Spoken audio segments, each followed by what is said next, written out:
Welcome back to Genesis 7 in Greek, and in this video we're going to knock out 2 verses with one stone, so to speak. It's a lot of text. There's a lot of repetition though, and they've kind of fit together, so it makes sense to just go ahead and do them together. So let's begin. We'll start with verse 2.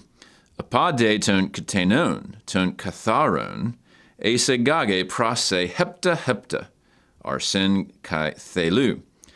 Apade katenon ton me katharon, duo, arsen kai thelu. And then we'll pick up with this thought here in a few minutes. So if you recall from the prior video, God has told Noah to enter into the ark with his family, but now he's going to tell him in more detail what to bring with him. Now in 6 verse 19, we saw the general commandment was to bring the animals in pairs, 2 by 2, especially in the Greek it was duo. But now God is going to provide a bit of clarification. So but from, ton katenon, if you recall that katenos there, that either means animal in the broadest sense or perhaps livestock. These would be like domesticated animals. And notice we have a modifier now that was not in chapter 6, ton katharon. Now that's from katharos, that means clean or pure.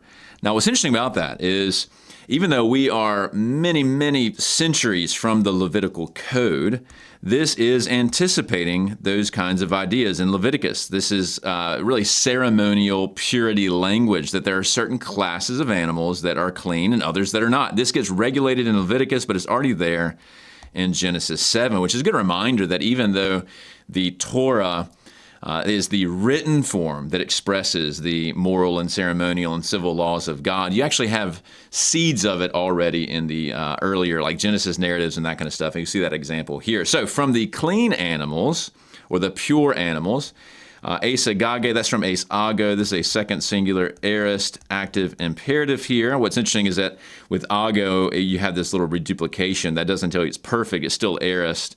You have the borrowing of that typical present ending because of the aorist form, and it's the spelling change. Anyway, this is a second singular imperative, so bring into or bring towards, process, so bring to you, that is when you bring them onto the ark.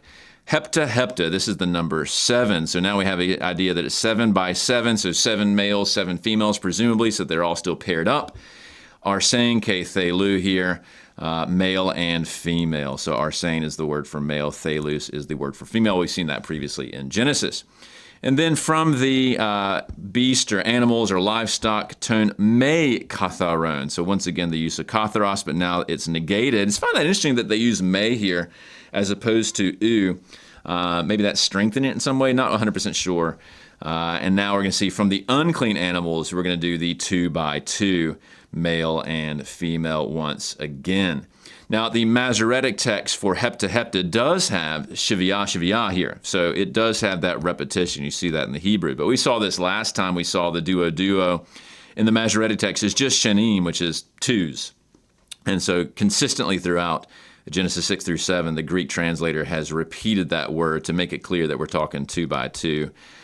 Something like that. So that's verse 2. Let's press on to verse 3. We're going to see a lot of repetition of the same idea. So, ke apaton ptenon to uranu, ton katharon hepta, arsen kai thelu. Kai apaten ptenon ton me katharon, duo, arsen kai thelu.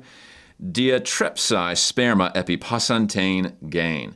Well, these first 4 lines on screen here, as you can tell, are quite repetitive with the prior verse, which is why I want to include them together. So now he says, and from the birds. So ptenos is the bird. That's the plural form. So from the birds of heaven. And notice he begins with the katharon, that is the pure or clean ones. Hepta, so that's 7 by 7 once again. And then male and female, arsen kai thelu. And then from the birds that are not, and notice the same repetition of the me there, katharon, that is they're not clean, duo, that is 2 by 2, arsen kai thelu, male and female. So essentially we had the livestock being brought in either in 7s for the clean ones or in 2s for the unclean. Same thing is true for the birds, so a summary of really the created realm, if you will. Of course, the fish don't have to go in the ark because they'll be in the water. And then we have the real verb here is diathrepsai, which I may have mispronounced earlier. That's from diatrepho. This is an aorist active infinitive. So it's in order to, and this word means to preserve or to sustain. To sustain seed or offspring upon all of the earth. And now we realize why God has said for the unclean animals, we only need 2s. For the clean animals, we need 7s. 2 is enough for them to repopulate the earth, to sustain their seed upon the earth. So why the 7s for the clean ones? Well, this is anticipating where we're going to go in Genesis 8. When the flood is over, God tells them to make sacrifices of both the clean animals and the clean birds, or the pure, ceremonially clean birds, for sacrifices. That's why you need more of them, is because some of them are going to be used up in these sacrifices of both sort of sin-related sacrifices, but also sacrifices of praise to God for his deliverance. So that's why you need 7 of the clean ones, or pairs of 7 of the clean ones, because some of them are going to be used to repopulate, some of them are used for sacrifices, and then only pairs of the unclean ones because they won't be sacrificed. So now we see the animals coming in 2 by 2 in large groups upon the ark. So that ends 7:2 through 3.